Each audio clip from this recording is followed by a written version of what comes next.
ନିଜ ଅଜାଆଈଙ୍କ ସହିତ ରହୁଥିବା 4 ବର୍ଷର ଝିଅ ନିଖୋଜ ହୋଇଯାଇଥିଲା। ଅନେକ ଖୋଜାଖୋଜି ପରେ ରାତି 2ଟାରେ ଗୋଟିଏ ନିର୍ମାଣାଧୀନ ଅଙ୍ଗନବାଡ଼ି ଘରେ ଝିଅ ଉଲଗ୍ନ ଅବସ୍ଥାରେ ମିଳିଲା।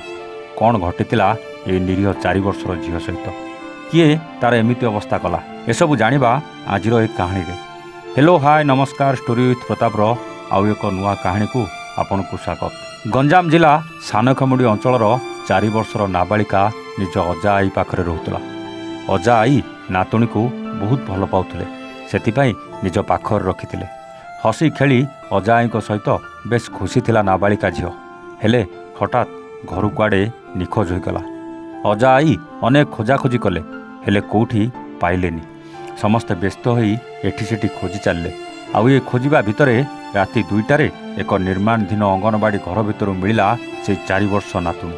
ନାତୁଣୀ ତ ମିଳିଲା, କିନ୍ତୁ ସେ ନାତୁଣୀ ଆଉ ଏ ନାତୁଣୀ ଭିତରେ ଅନେକ ଫରକ ଥିଲା। ଏ ନାତୁଣୀ ଆଗ ଭଳି ହସି ଖେଳି ଅଜା ଆଈ ସହିତ ମଜା କରୁନଥିଲା। ଯିଏ ସବୁବେଳେ ଅଜା ଆଈଙ୍କୁ ଡାକୁଥିଲା, ସେ ଡାକ ତାର ଆଉ ଶୁଭୁନଥିଲା। କାହିଁକିନା ସେ ସବୁଦିନ ପାଇଁ ଚିରନିଦ୍ରାରେ ଶୋଇପଡ଼ିଥିଲା। ସେଇ ଘର ଭିତରେ ନାତୁଣୀକୁ ପାଇଲେ, କିନ୍ତୁ ନାତୁଣୀ ଦେହରେ ଗୋଟେ ବି କପଡ଼ା ନଥିଲା। ଉଲଗ୍ନ ହୋଇ ସେଇଠି ମରି ପଡ଼ିଥିଲା। ଏହି ନିରୀହ ଝିଅଟିକୁ କିଏ ଦୁଷ୍କର୍ମ କରି ମାରି ଫୋପାଡ଼ି ଦେଇ ଚାଲିଯାଇଥିଲା। ଏମିତି ଅବସ୍ଥାରେ ନାତୁଣୀକୁ ଦେଖି ନିଜକୁ ସମ୍ଭାଳି ପାରିନଥିଲେ ଅଜା ଆଈ। ହେଲେ କିଏ ନୃଶଂସ ଯାହାକୁ ନେଇ ଅଜା ଆଈ ଏ ଅଭିଯୋଗ ଆଣିଛନ୍ତି? ପୋଲିସ ଆସିଲା, ତଦନ୍ତ ଆରମ୍ଭ କଲା। ସନ୍ଧାନୀ କୁକୁର ସହିତ ପୁରା ସାଇଣ୍ଟିଫିକ୍ ଟିମ୍ ବି ପହଞ୍ଚି ତଦନ୍ତକୁ ଜୋରଦାର କଲେ। ହେଲେ ଏପର୍ଯ୍ୟନ୍ତ ପୋଲିସର ହାତ ଶୂନ ଅଛି। ଯଦି ଏମିତି ଚାଲେ ତାହେଲେ କେତେ ଏମିତି ନିରୀହ ଛୁଆଙ୍କ ଜୀବନ ଯିବ ତାର ଠିକଣା ନାହିଁ।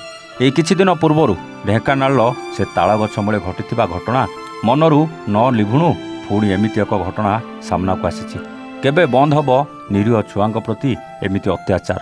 ଏହି ନାବାଳିକା ଅଜା ଆଈଙ୍କ ଅଭିଯୋଗ ଯଦି ସତ ହୋଇଥିବ, ଥରେ ଭାବିଲେ ସେ କ'ଣ ଝିଅଟିକୁ କେତେ କଷ୍ଟ ନ ହୋଇଥିବ, କେତେ ଚିତ୍କାର କରିନଥିବ, ଛାଡ଼ିଦେବାକୁ କେତେ ନେହୁରା ହୋଇନଥିବ।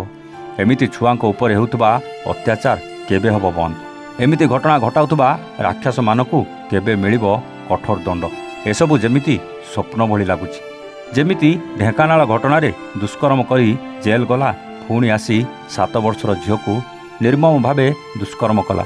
ସେମିତି ଜେଲ୍ ଯାଉଥିବେ, ଜେଲ୍ ଭିତରେ ଖାଇ ପିଇ ମଜା କରିବେ, ବାହାରକୁ ଆସି ନିଜର ଦେହର ଭୋକ ମେଣ୍ଟାଇବାକୁ ଆଉ କାହାକୁ ନିଜର ଶିକାର ବନେଇବେ।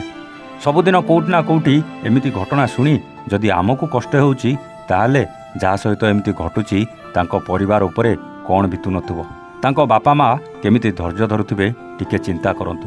ଯଦି ମୁଁ ଭୁଲ କହୁଛି ତାହେଲେ ଆପଣଙ୍କ ବିଚାର କମେଣ୍ଟ କରି ନିଶ୍ଚିତ ଜଣାଇବେ। ଆଜି ପାଇଁ ରହୁଛୁ, ଆମେ ପୁଣି ଆସିବୁ ଆଉ ଏକ ନୂଆ କାହାଣୀ ସହିତ ଷ୍ଟୋରି ୱିଥ୍ ପ୍ରତାପରେ।